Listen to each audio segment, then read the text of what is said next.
La guerre de 1812 est un peu étrange.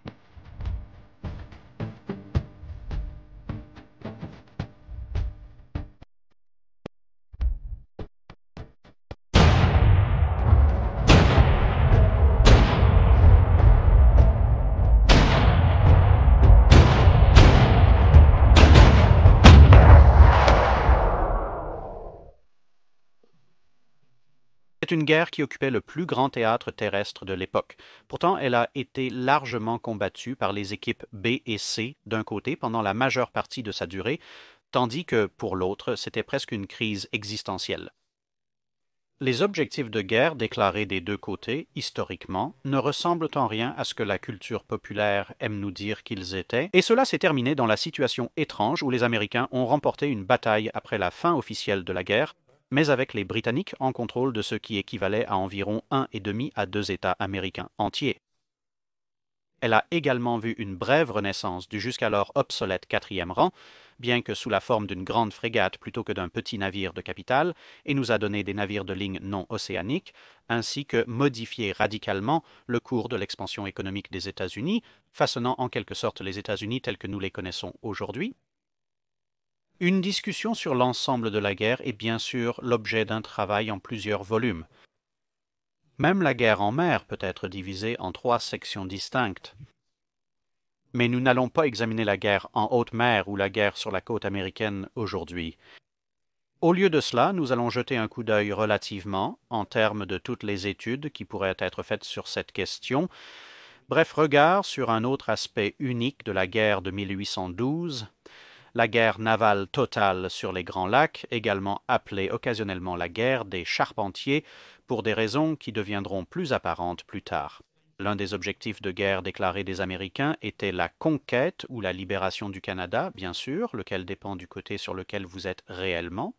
mais étant donné le statut quelque peu douteux ou plutôt inexistant des grands réseaux routiers dans et autour des zones frontalières, il était beaucoup plus facile de transporter et de fournir des hommes et du matériel par bateau, puisqu'à l'époque les parties des États-Unis et du Canada qui intéressaient réellement les parties belligérantes étaient séparées, pour la plupart, par les Grands Lacs.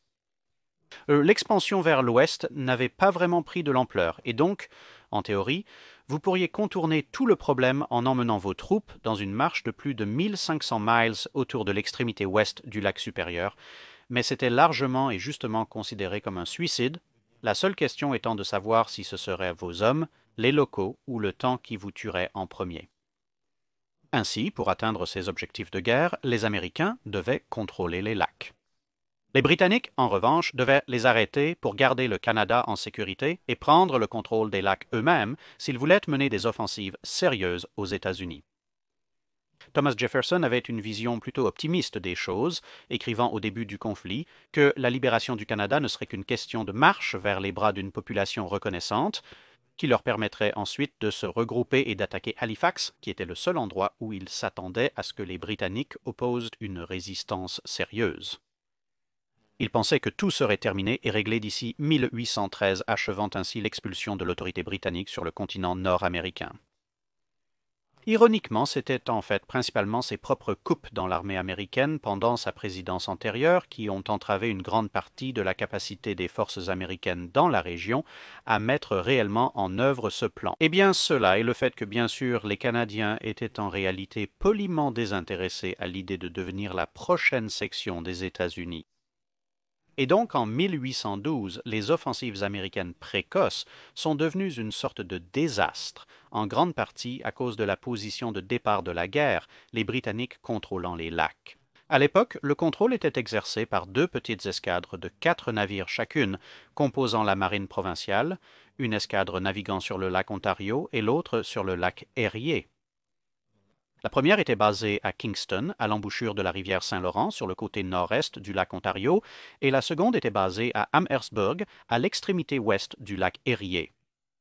Amherstburg, en particulier, jouissait d'une situation plutôt intéressante d'être juste à l'autre bout de la rivière Detroit de, sans surprise, Detroit elle-même, et ainsi les bases américaines et britanniques étaient pratiquement l'une sur l'autre. La force britannique sur le lac Erie pouvait également opérer sur le lac Huron avec ses plus petits navires, mais son plus grand navire était confiné au lac Erie en raison de diverses marques de basse eau. La capacité à approvisionner et à protéger les flancs de leur propre force a ainsi permis à une petite force britannique sous le commandement d'un major-général Brock de forcer le général Hull à capituler son armée d'invasion à Détroit en utilisant la tactique presque biblique de faire marcher sa petite force autour de la ville plusieurs fois pour la faire paraître plus grande qu'elle ne l'était réellement. À l'autre extrémité du lac, une tentative d'invasion par les Américains sur la rivière Niagara a également été repoussée avec de lourdes pertes. La marine provinciale existait depuis que les Français étaient une préoccupation au Canada, bien avant les années 1750, mais maintenant elle était pratiquement liée à l'armée en tant que service de transport lourdement armé. Ceci, et le fait qu'il n'y avait pas vraiment eu de conflit majeur depuis, signifiait que les escadrons manquaient d'expérience en temps de guerre, et donc une première tentative en juillet 1812 pour éliminer la base navale américaine sur le lac Ontario à Sackett's Harbour, qui n'était qu'à 35 miles de Kingston, a échoué lamentablement. Les deux côtés construisaient rapidement de nouveaux navires, aidés par le fait que les bricks et les sloops étaient généralement de petits bateaux qui pouvaient être assez rapidement assemblés. La principale restriction, généralement, était en fait l'approvisionnement en articles spécialisés tels que les poulies et les palans pour le gréement, les mâts, les espars et les voiles, ainsi que les canons et les munitions, qui devaient presque entièrement être apportés des côtes et respectives des deux pays.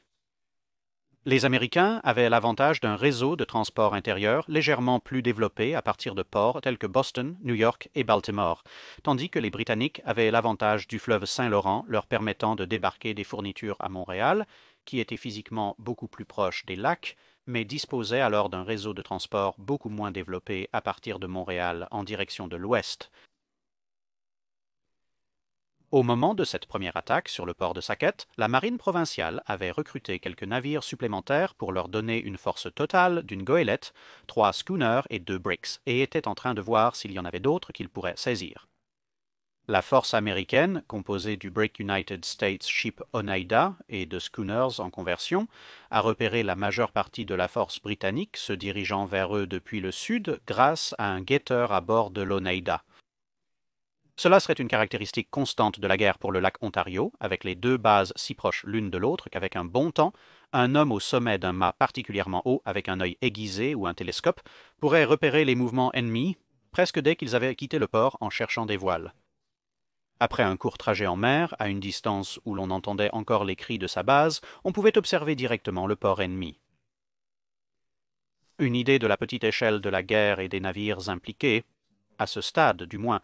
peut être obtenue à partir de cette première grande bataille décidée en faveur des Américains en démontant un côté de l'Oneida, ce qui a doublé la puissance de feu défensive, ainsi que l'utilisation d'un seul canon de 32 livres, bien qu'utilisant des boulets de 24 livres et du rembourrage de tapis, car le boulet de 24 livres était le plus gros munition qu'il pouvait réellement trouver.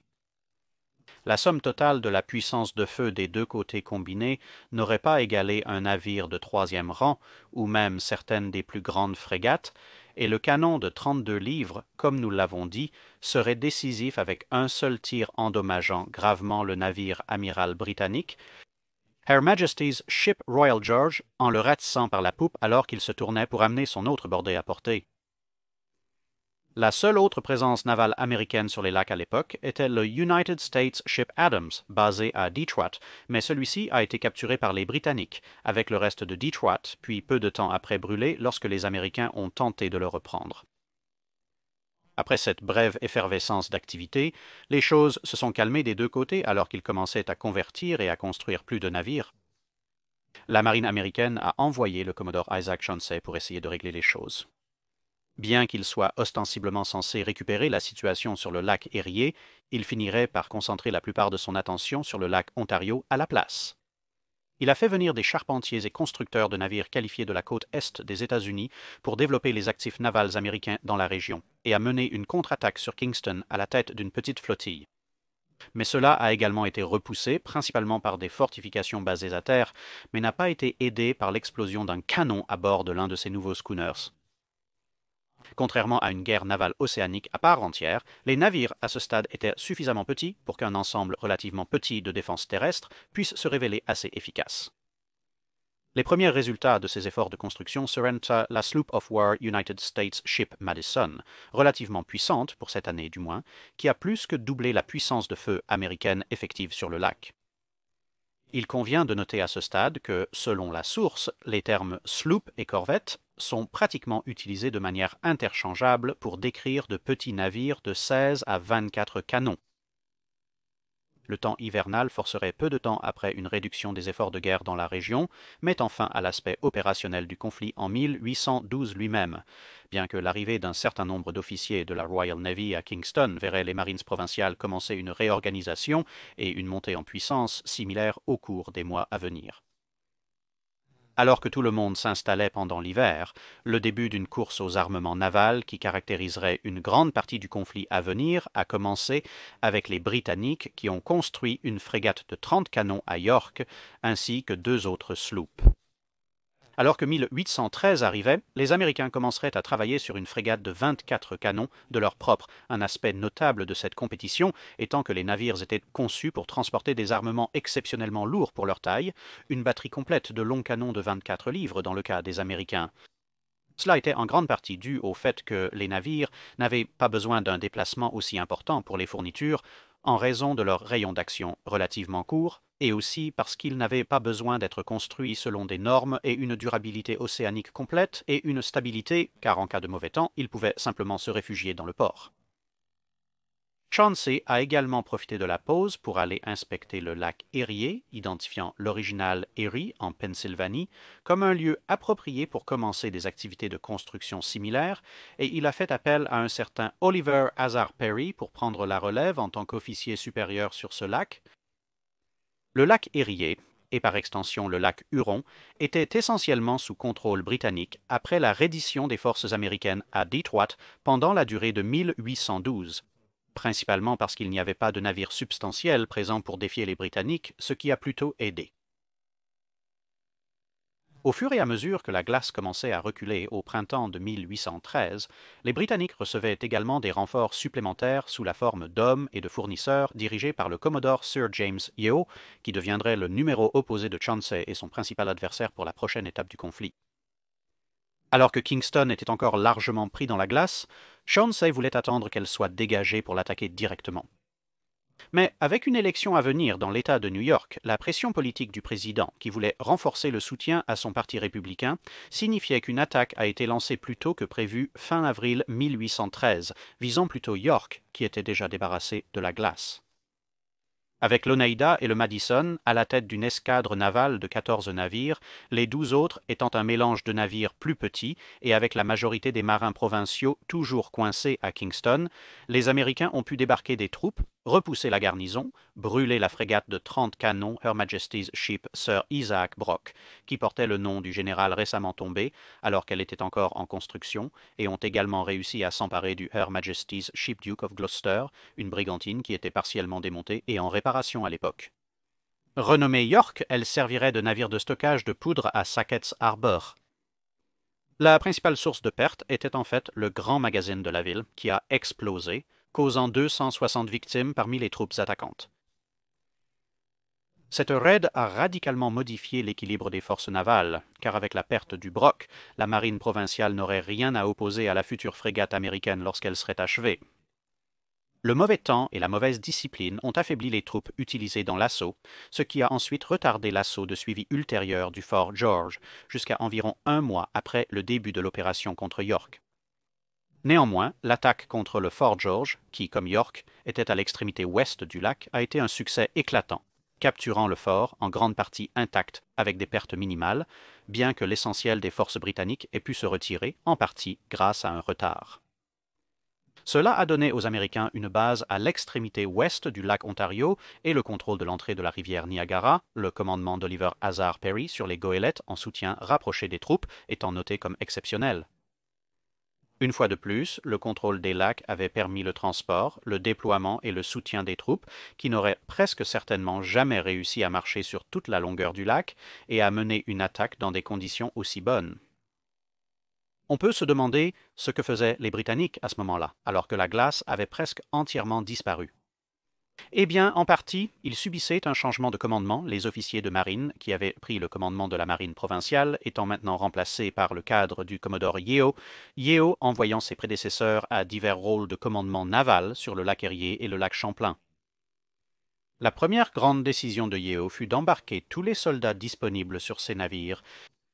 et d'attaquer à nouveau le port de Saquette, pendant que la principale force américaine était distraite à l'autre bout du lac avec Fort George. Entravés au début par le mauvais temps, l'opération semblait bien commencer, car ils interceptaient et capturaient des contingents du 9e et du 21e infanterie qui naviguaient dans de petits bateaux pour renforcer le port de Saquette. Mais le retard a donné aux Américains la chance de renforcer leur défense, puisque les navires utilisés pour l'interception étaient en train de naviguer pour effectuer un débarquement au port de Saquette lui-même. Avec la disparition du général Brock, le côté armé de l'opération était dirigé par le général Prévost, qui se révélera être un remplaçant loin d'être satisfaisant. Bien que le vent ait empêché la plupart des navires britanniques de se rapprocher pour soutenir les débarquements, l'opération se déroulait toujours assez bien, la plupart des défenses américaines initiales tombant rapidement, étant tenues par des miliciens dont le moral flanchait très rapidement face au combat contre les réguliers britanniques. Ce n'est que lorsque les Britanniques ont rencontré leurs homologues américains de troupes régulières que la résistance a commencé à se durcir. Le dernier bastion majeur de défense était le fort Tompkins, qui a été pris pour cible par le Her Majesty's Ship Beresford, ce qui a forcé les artilleurs américains qui le tenaient à reculer. Quelques-uns des tirs de Beresford ont dépassé leur cible et ont atterri dans le chantier naval. Cela a apparemment convaincu les officiers présents que le fort était tombé plutôt que d'être supprimé, et donc le chemin vers le chantier naval était en théorie ouvert. Ils étaient tellement préoccupés par le fait que les Britanniques pourraient s'emparer des fournitures et des navires en construction qu'ils ont incendié tous les entrepôts, ainsi que la nouvelle frégate, le United States Ship General Pike, afin de les refuser aux Britanniques. Cela, ainsi que quelques rassemblements parmi la milice américaine, a donné une image confuse que Prévost et son second Benz ont interprétée comme signifiant qu'un élément nébuleux et mal défini de leur force avait d'une manière ou d'une autre atteint les chantiers navals au-delà du fort, qui n'étaient définitivement pas entre leurs mains à ce moment-là, et ont incendié les chantiers navals eux-mêmes. Mais en même temps, ils ont pris la milice rassemblée pour une forme de renfort, bien que le reste de la ligne américaine était clairement presque terminé grâce aux efforts du Her Majesty's Ship Beresford. Dans leur infinie sagesse confuse, ils ont donc décidé d'annuler toute l'opération et de se retirer, aux grandes dames de pratiquement tous les autres officiers et hommes présents, y compris Yeo, qui a débarqué pour diriger une petite compagnie de marins, car tout le monde était assez convaincu que la victoire totale était à moins d'une heure. En l'état, les incendies ont coûté aux Américains un demi-million de dollars de fournitures et d'équipements, ce qui était une énorme somme pour l'époque, et leur causerait des problèmes significatifs plus tard dans l'année. Cela a également détruit le Hull York, qui était l'ex-Her Majesty's Ship Duke of Gloucester, qui avait été capturé plus tôt à York, comme nous l'avons dit auparavant, et cela a également endommagé la frégate General Pike. Heureusement, la nouvelle frégate n'était pas faite de bois séché, mais plutôt de bois vert, et donc ne brûlait pas très facilement. Ainsi, lorsque les Britanniques ont commencé à se retirer, les incendies à bord du General Pike ont été relativement facilement éteints et la construction a repris, les Britanniques se repliant sur Kingston avec peu de choses à montrer pour leurs efforts, à part un tas de victimes. Néanmoins, l'opération a mis une pause au combat sur le lac alors que Chauncey revenait et garderait alors la majeure partie de ses forces à Sackett's Harbour afin de se prémunir contre une deuxième éventuelle attaque jusqu'à ce que le Pike puisse être rendu opérationnel, car Chauncey n'était sous aucune illusion sur le fait de savoir à quel point cela avait été serré. Les Britanniques ont également achevé une brigantine, mais avec l'entrée en service de l'United States Ship General Pike, la ligne de bataille américaine sur le lac Ontario aurait 112 canons contre 97 pour les Britanniques, le Pike lui-même se démarquant de tous les autres combattants. Le poids des tirs était également largement en faveur des Américains, bien au-delà de l'avantage numérique, car l'armement du Pike, composé de longs canons de 24 livres, était nettement plus lourd que tout ce que les Britanniques possédaient. Néanmoins, la pause dans les opérations américaines jusqu'à ce que le Pike soit prêt a permis aux Britanniques et à leurs alliés autochtones de bloquer le Fort George récemment capturé du côté terrestre. Et donc, à la fin de juillet, Chauncey a navigué pour essayer de soulager le fort, mais a trouvé les défenses terrestres des Britanniques trop fortes pour l'assaut. Au retour, il a dépassé York pour piller plus de fournitures, ayant correctement identifié que le blocus de Fort George était fort car la plupart des défenseurs de York y avaient été envoyés pour le renforcer. Cette opération a réussi à saisir quelques petits bateaux, quelques canons et de la farine, mais ils ont également poliment rendu tous les livres de la bibliothèque que les troupes avaient pillés plus tôt dans l'année lors du premier saccage de York. C'était très gentil de leur part. Finalement, le 7 août, les deux forces s'affronteraient à l'embouchure de la rivière Niagara lorsque l'escadron de Yeo y apparaîtrait. Le temps était extrêmement variable, une caractéristique constante de la guerre lacustre, et a forcé de multiples changements de tactiques et de formation. Bien qu'aucune grande bataille en bonne et due forme ne se soit développée, l'avantage américain a été quelque peu réduit, car pendant les escarmouches, 2 goélettes ont chaviré dans une bourrasque la nuit du 8e, puis le 10e, quand il semblait enfin qu'une véritable bataille pourrait commencer, avec les 2 escadrons se rapprochant l'un de l'autre sous le feu. Une erreur de navigation a envoyé les goélettes Growler et Julia dans la formation britannique, où elles ont été promptement capturées. Après avoir perdu 4 goélettes et confronté à des vents contraires, Chauncey s'est retiré pour se réapprovisionner.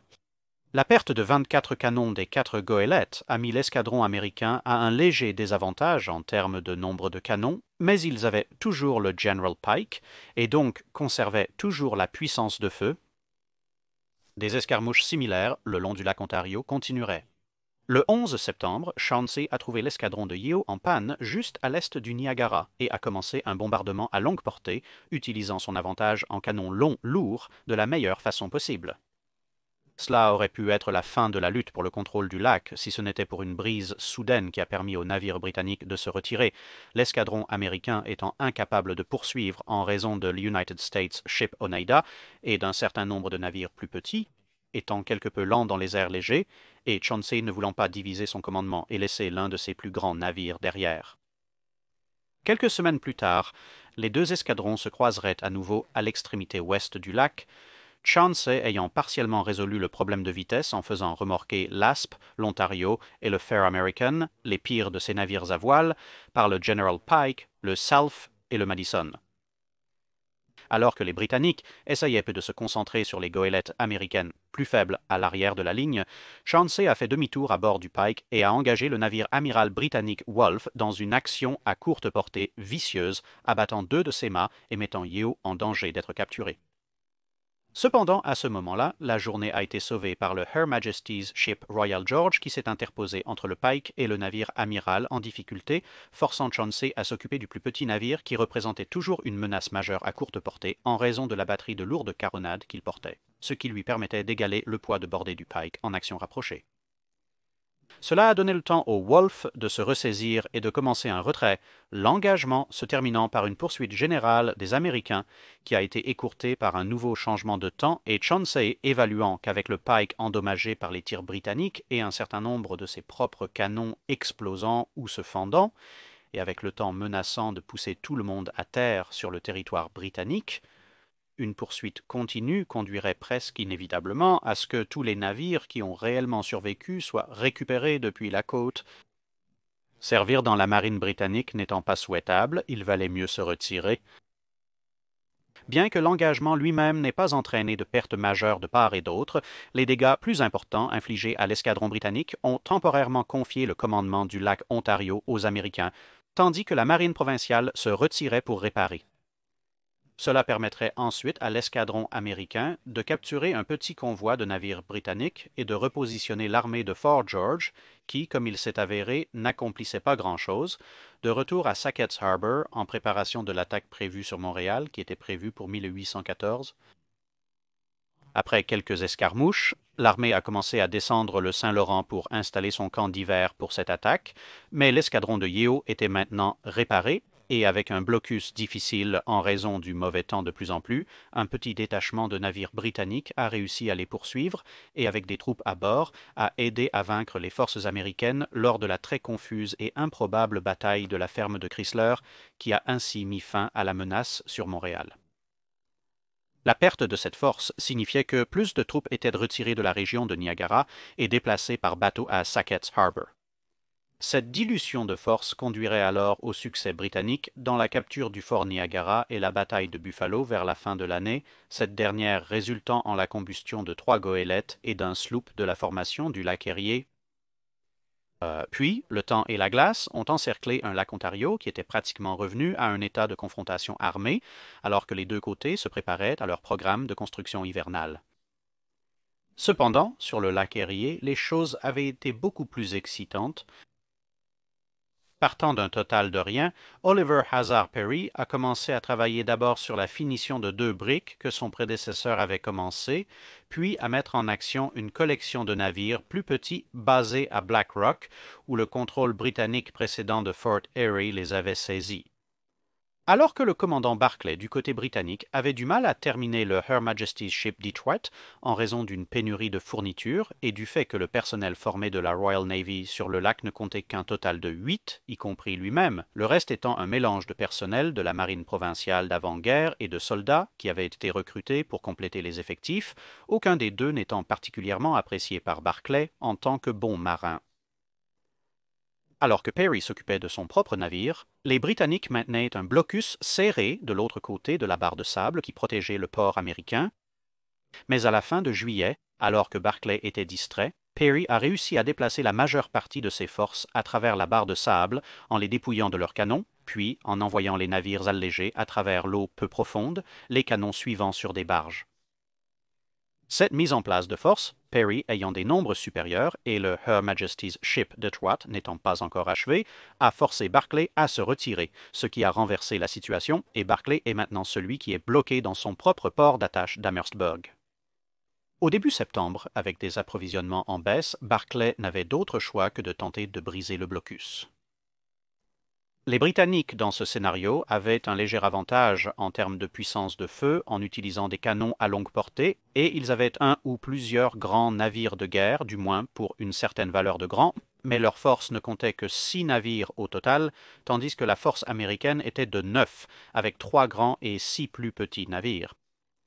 Et dans une action rapprochée, les Américains étaient ceux qui avaient un avantage considérable en termes de puissance de feu grâce à une prépondérance de caronade à courte portée, avec un total d'environ 2 fois et demi le poids global des tirs. Ces deux facteurs se sont avérés lorsque la bataille de Put-in Bay a commencé à se développer. Avec des vents légers, la bataille a mal commencé pour les Américains, car l'assortiment éclectique de longs canons à bord du Her Majesty's Ship Detroit a pilonné le navire amiral de Perry, l'United States Ship Lawrence, avec une relative impunité pendant un certain temps. Avec l'autre grand navire de guerre américain, l'United States Ship Niagara, qui était quelque peu lent à entrer dans la portée de soutien, peut-être bloqué dans son avance par l'United States Ship Caledonia, qui était hors de position, le supposé homologue du Niagara, le Her Majesty's Ship Queen Charlotte, a vu la confusion dans la ligne américaine et a décidé de se diriger pour se joindre au pilonnage du Lawrence. Assez rapidement, le Lawrence est donc devenu ingérable et Perry a dû être ramé jusqu'au Niagara tandis que le navire amiral se rendait. Cependant, en même temps, les autres navires britanniques avaient souffert aux mains des petits navires américains, dont beaucoup étaient armés d'un petit nombre de canons, 3 d'entre eux ne transportant qu'une seule arme. Mais tous les petits navires américains avaient au moins un gros canon long, même quand c'était la seule arme qu'ils avaient à bord. Et avec ceux-ci, ils avaient causé de lourds dégâts aux petits navires britanniques qui transportaient plus de canons mais plus petits, et ainsi, dans une sorte d'action de sniper embarqué, ces plus petits navires britanniques s'étaient retrouvés dans une situation presque inverse à celle de l'United States Ship Lawrence, étant tirés de bien au-delà de leur portée effective. Cependant, le Detroit et la Reine Charlotte pouvaient maintenant, en théorie, se retourner contre le Niagara, et ensuite nettoyer les navires inférieurs, mais les 2 grands navires britanniques avaient subi des pertes parmi les officiers et leur gréement avait été assez mal touché. En conséquence, ils devenaient ingérables et se sont percutés. Pendant qu'ils réglaient cela, Perry a mené le Niagara relativement indemne dans une position de ratissé sur les deux navires, tandis que ces petits navires leur tirèrent dessus par l'arrière. Lorsque le Detroit et le Queen Charlotte se sont finalement dégagés l'un de l'autre, il était bien trop tard et les dégâts s'étaient accumulés. Les deux navires se sont rendus et ont été rapidement suivis par les plus petits navires alors qu'ils étaient rapidement révisés, submergés et capturés. Perry a ensuite repris le United States Ship Lawrence afin de recevoir la reddition de l'ennemi à bord de son propre navire amiral avant d'envoyer son célèbre message qui commençait par « Nous avons rencontré l'ennemi et ils sont à nous ».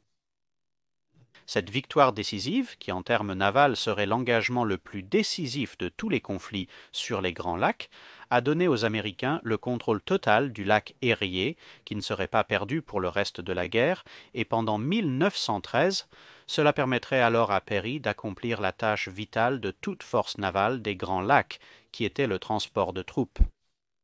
En particulier, cela lui a permis d'amener des troupes américaines pour capturer Amherstburg, puis pour reprendre Detroit, ce qui a ensuite conduit à la bataille de la Thames,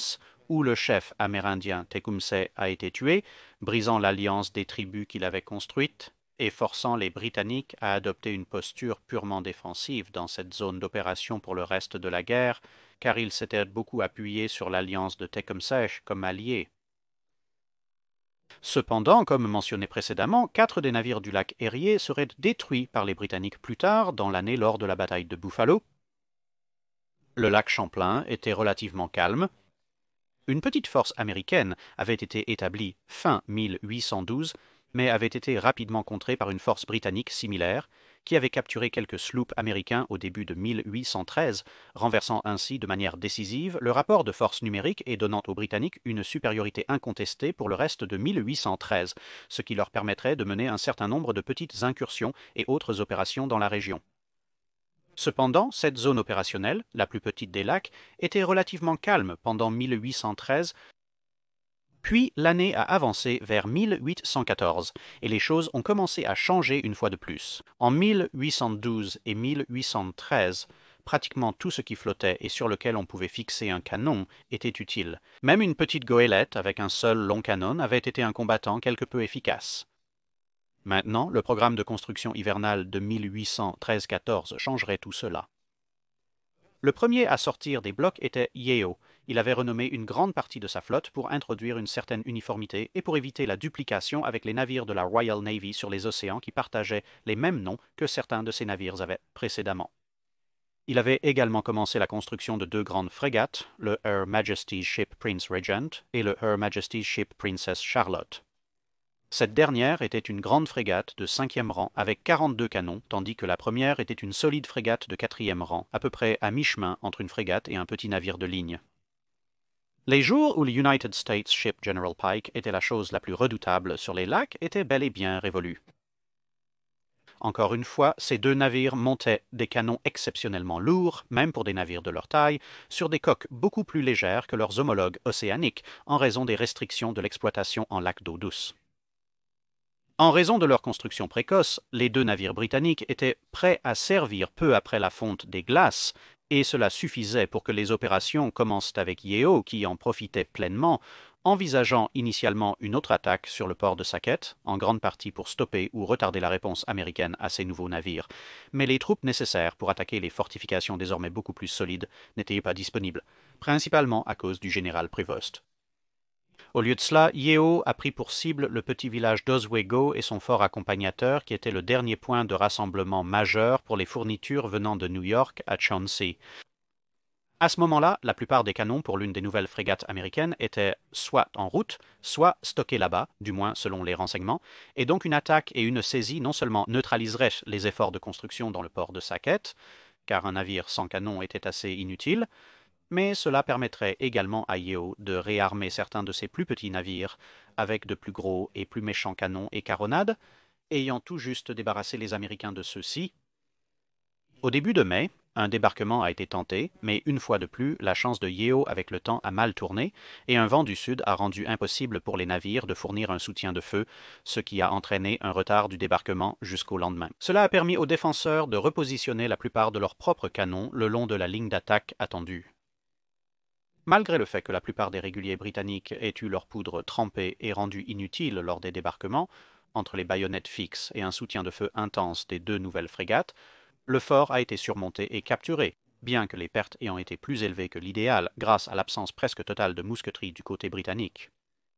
Ils se sont ensuite mis à piller joyeusement la nourriture et les fournitures militaires, capturer quelques goélettes, bien que cela ait été un peu moins important qu'à la même époque l'année précédente, y compris l'United States Ship Growler, que nous avons mentionné plus tôt, qui avait commencé sa vie au service des Américains, avait été capturé lors des escarmouches de l'année dernière, puis recapturé, et était maintenant en train d'être recapturé. Cependant, seulement 7 des canons qui étaient destinés aux nouvelles frégates américaines avaient réellement atteint Oswego. Les 21 autres étaient toujours en route, bien qu'ils ne soient pas si loin. Bloquant le port de Saquet avec ses principaux navires, Yeo a envoyé de petites canonnières et d'autres navires mineurs pour intercepter l'envoi, mais après une série de manœuvres, cela finirait par échouer à la fin du mois lors de la bataille de Big Sandy Creek, avec une embuscade par les forces américaines et les alliés natifs Oneida, qui verraient les canons restants livrés en toute sécurité. Bien qu'il ait réussi à ralentir le transfert d'armes n'ayant pas réussi à l'empêcher, Yeo était maintenant confronté à Chauncey déployant le très justement nommé United States Ship Superior et le United States Ship Mohawk, ainsi que 2 brigs surarmés, le Jones et Jefferson, d'ici la fin de juillet, ce qui a équilibré le nombre de navires de guerre sérieux sur le lac, mais a donné aux Américains l'avantage global, car leurs navires étaient individuellement généralement légèrement plus grands et plus lourdement armés. Cette escalade de force peut être vue du fait que les premiers navires de tête et de drapeau des deux côtés, le United States Ship Oneida, le United States Ship Madison, le Her Majesty's Ship Royal George et le Her Majesty's Ship Wolfe, ces deux derniers maintenant nommés le Niagara et Montréal, respectivement, étaient maintenant au mieux en deuxième ligne et au pire en bas de la pile des lignes de bataille respectives des deux escadrons, avec les petits schooners et autres qu'ils avaient précédemment menés étant relégués à des rôles largement auxiliaires. Une combinaison des retards causés par les Britanniques aux approvisionnements ainsi que la maladie personnelle a causé un retard global dans la navigation de Chauncey, mais quand il l'a fait, alors que juillet se transformait en août, le lac Ontario est devenu un lac américain, avec la marine provinciale qui se repliait à nouveau sur Kingston. Les Américains ont profité de cette occasion pour étendre leur avance, détruisant une petite brigantine en construction, puis poursuivant le Her Majesty's Ship Magnet, anciennement le Her Majesty's Ship Sir Sidney Smith, et la forçant à être brûlée également. Le plus petit mais efficace combattant des marines provinciales. Néanmoins, le plus petit combattant efficace des marines provinciales. Cependant, les défenses renforcées à York ont empêché l'escadron américain de mener une troisième attaque réussie sur la ville. Mais c'est à ce moment-là que Chauncey a commis une erreur, et il a commencé à traiter toute la situation comme s'il s'agissait d'un commandement naval océanique, et il a donc gardé la majeure partie de ses forces pour bloquer Kingston juste au cas où Yeo sortirait pour la bataille, ce que Yeo n'avait aucune intention de faire de sitôt. En faisant cela, Chauncey a oublié le rôle vital du transport et de l'approvisionnement que jouaient les escadrons navals sur les lacs. Le manque de soutien a contribué à l'arrêt de la campagne terrestre autour de la rivière Niagara et a également permis aux plus petits navires britanniques bloqués là-bas par les propres petits navires de Chauncey d'envoyer une partie de leurs équipages en amont pour monter à bord et capturer quelques goélettes américaines sur le lac Erie, réduisant encore la force de l'escadron américain stationné là-bas. Mais Yeo n'était pas un complet idiot et n'avait pas tout misé simplement sur la capacité à arrêter les efforts de construction des Américains. Juste avant la fonte des glaces au printemps, il avait commencé la construction d'un véritable navire de ligne pour le lac. Au début, le plan était pour un vaisseau de troisième rang à 74 canons, mais Yeo avait modifié les plans en utilisant l'équipement et les armes pris à 3 vaisseaux de 74 canons dans le port de Montréal. Son théâtre pourrait mettre un stockage d'approvisionnement significatif, ainsi que le théâtre pourrait mettre un stockage d'approvisionnement significatif, ainsi que le gaillard d'arrière et le gaillard d'avant, permettant ainsi la construction rapide du vaisseau de ligne de 112 canons qui était dimensionnellement plus grand et une batterie de canons inférieure et moyenne similaire, mais montant un ensemble complet de canons de 32 livres sur le pont supérieur des canons au lieu des canons de 12 livres qui étaient plus typiquement trouvés sur les navires de haute mer.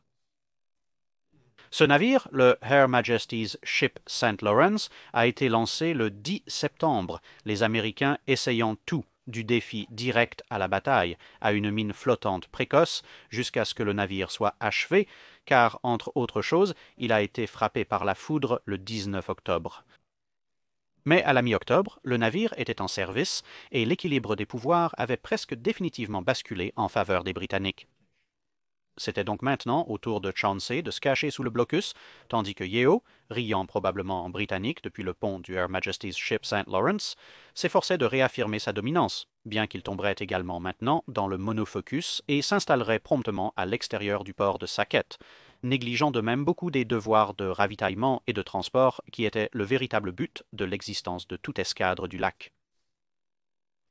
Cela a conclu la campagne de 1813 sur le lac Ontario avant que la glace ne se reforme. Les deux parties étant maintenant conscientes de l'ampleur de l'escalade, elles se sont toutes deux installées pour construire leur chemin vers la victoire en 1815. Les Américains ont commencé à travailler sur deux nouveaux navires de ligne, le United States Ship New Orleans et le United States Ship Chippewa, ainsi que le United States Ship Plattsburgh, qui aurait été de la taille d'un grand quatrième rang ou peut-être d'un petit troisième rang. Du côté britannique, deux autres navires de ligne, le Her Majesty's Ship Wolf et le Her Majesty's Ship Canada, ont été mis en chantier, ainsi que le Her Majesty's Ship Seiche, un quatrième rang de taille moyenne, indiquant prudemment que les Britanniques auraient à peu près maintenu leur supériorité sur le lac l'année suivante, en supposant qu'il n'y ait pas de bouleversement majeur. Sur le lac Erie pendant 1814, à part des pertes de goélettes ennuyeuses, il ne se passait pas grand-chose d'autre, mais juste en amont sur le lac Huron, les choses étaient différentes. Oliver Hazard Perry s'était dirigé vers la côte est des États-Unis pour assumer un rôle dans la partie océanique de la marine américaine, et c'était à peu près aussi loin à l'ouest que la colonisation britannique et américaine avait atteint à ce point, et donc le lac Huron était largement sous contrôle britannique, avec le seul avant-poste américain étant le fort Mackinac sur une île du même nom. Mais cela avait été capturé au début de la guerre par les forces britanniques et leurs alliés autochtones, qui avaient profité du fait que la garnison du fort n'avait pas encore été informée que la guerre avait été déclarée, et donc ils se sont juste approchés discrètement et l'ont pris sans combat de la garnison insoupçonnée. Alors que la victoire de Perry sur le lac Erie avait changé la situation à proximité, au moment où les opérations pour éliminer les forces britanniques sur le lac et reprendre Detroit avaient été achevées, l'hiver était arrivé et il était trop tard pour faire quoi que ce soit à propos du lac Huron autrement sans défense. Mais en 1814, il y avait maintenant du temps, des navires disponibles, et donc en juillet, une expédition des 3 plus grands briques et 2 canonnières de l'escadron du lac Erie partit pour reprendre l'ancien fort américain. Cela ne s'est pas particulièrement bien passé, car grâce à des erreurs de navigation, au brouillard et à des renseignements très mal interprétés, les Britanniques ont eu beaucoup d'avertissements que les Américains arrivaient et étaient prêts et attendaient. Le terrain d'extermination préparé par les défenseurs, le relief accidenté ralentissant l'avance et les tactiques d'embuscade des alliés autochtones des Britanniques ont permis de repousser les Américains. Avec cet échec, signifiant que la milice restante devait être renvoyée, la brigade restante et les 2 canonnières cherchaient des postes d'approvisionnement britanniques, et ils en ont trouvé un à Nottawasaga, ainsi qu'un schooner britannique qui avait été utilisé pour des courses d'approvisionnement. Une attaque ici a eu plus de succès, forçant les Britanniques à saborder le schooner et à détruire une petite fortification, mais la plupart des approvisionnements ont été soit manqués, soit bien cachés. Le blocus qui en a résulté avait cependant l'effet désiré, forçant la garnison victorieuse sur Mackinac à passer à demi-ration. Mais début septembre, une autre opération combinée par les troupes britanniques et leurs alliés autochtones a vu une raid nocturne qui a réussi à capturer l'United States Ship Tigris, qui a ensuite été laissé exactement dans la même position pour que son navire jumeau, le United States Ship Scorpion, le trouve. Le Tigris s'est approché du Scorpion, son navire jumeau sans défense, et l'a envahi avec des troupes britanniques. Avec 2 des 3 navires américains sur le lac sous contrôle britannique et l'United States Ship Niagara endommagé dans une tempête, les Britanniques ont repris une petite flottille, incluant une frégate, à l'approche de l'hiver. Une petite flottille, incluant une frégate, alors que l'hiver approchait. Le dernier théâtre de cette série était le lac Champlain. Bien qu'il n'ait pas beaucoup figuré les années précédentes, il avait également connu un programme chargé de construction hivernale, et 5 navires américains, accompagnés de 2 fois plus de canonnières, faisaient maintenant face à 5 navires britanniques et 13 canonnières. Mais contrairement aux situations sur le lac Erie et le lac Ontario, où les deux côtés étaient numériquement équilibrés, dans ce cas, le plus grand navire américain était la corvette United States Ship Saratoga de 26 canons, tandis que les Britanniques venaient de terminer le Her Majesty's Ship Confiance de 36 canons, leur donnant l'avantage en termes de puissance de feu. Avec une invasion terrestre par des réguliers britanniques transférés d'Europe en perspective, cela a conduit le commandant britannique à devenir trop confiant et à naviguer directement vers l'escadron américain du lieutenant MacDonagh et, pire encore, à le faire face à un léger vent de face. En conséquence, les navires britanniques approchant lentement ont été sévèrement malmenés par les canonniers américains. Néanmoins, le poids plus lourd des navires britanniques et le poids plus lourd de leurs canons leur a permis d'ouvrir un combat rapproché vicieux, si aléatoire, une impasse de canons démontés et d'hommes mourants. Mais MacDonagh étant une impasse de canons démontés et d'hommes mourants, étant le défenseur préparé, a ensuite pu utiliser ses cordes d'amarrage et ses ressorts pour faire tourner le Saratoga et ouvrir le feu avec son côté précédemment non engagé, forçant rapidement la Confiance impuissante à se rendre. Avec leur navire amiral hors de combat et le Saratoga se positionnant pour éliminer le prochain plus grand navire britannique, la situation s'est rapidement dégradée jusqu'à ce que tous les navires britanniques, sauf les plus petits, aient été contraints de se rendre, les plus rapides et les plus agiles étant contraints de se retirer.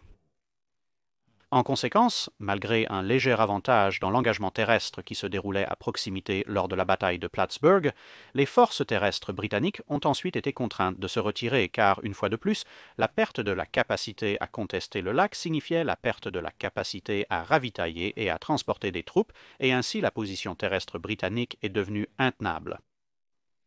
Cette victoire, combinée à la défense de Baltimore quelques jours plus tard, a laissé les deux parties sans beaucoup de levier à la table des négociations que les Britanniques détenaient auparavant grâce à l'incendie de Washington et au début des incursions sur le sol américain. Ainsi équilibré, le contrôle des Grands Lacs finirait par être négocié pour ne pas être détenu exclusivement par les Britanniques, mais plutôt ouvert aux deux parties, avec un autre traité annulant la construction de nouveaux navires de guerre sur le lac, ainsi qu'en théorie limitant leurs escadrons existants à un seul navire à la fin de la guerre. Aucun des deux côtés n'était pressé à la fin de la guerre, aucun des deux côtés n'était pressé de démanteler leurs navires.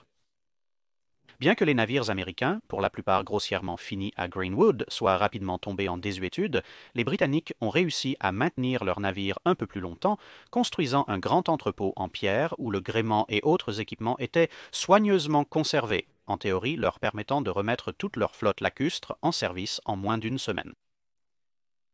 Mais à la fin des années 1820, leurs navires étaient également en mauvais état, et donc la guerre se terminerait avec les lacs Erie et Champlain entre les mains des Américains, avec des efforts sur Champlain pour reconstruire par les Britanniques en cours, tandis que Huron et Ontario étaient respectivement définitivement et partiellement sous contrôle britannique. En somme, bien que Chauncey et Yeo aient tous deux attiré des critiques pour ne pas avoir agi assez audacieusement, peut-être que le seul véritable engagement clé dans les campagnes sur ces 4 lacs, où une seule bataille modifiée aurait pu affecter la guerre de manière relativement plausible, aurait été cette dernière sur le lac Champlain. Si le commandant britannique avait attendu un temps plus favorable ou même neutre pour commencer son attaque, alors les négociations à Gand se seraient terminées avec une grande colonne de troupes britanniques en profondeur dans les États du Nord-Est américain, ce qui aurait probablement changé significativement les choses à la table des négociations en donnant aux Britanniques un levier important. Néanmoins, la course aux armements qui s'intensifie rapidement sur les Grands Lacs lors de la guerre de 1812, ainsi que ce qu'elle a accompli, reste un microcosme souvent moins exploré mais néanmoins fascinant du conflit plus large. C'est tout pour cette vidéo. Merci d'avoir regardé. Pour toute suggestion de navire à examiner, laissez un commentaire ci-dessous. Pensez à commenter le post épinglé pour les questions sur la cale sèche.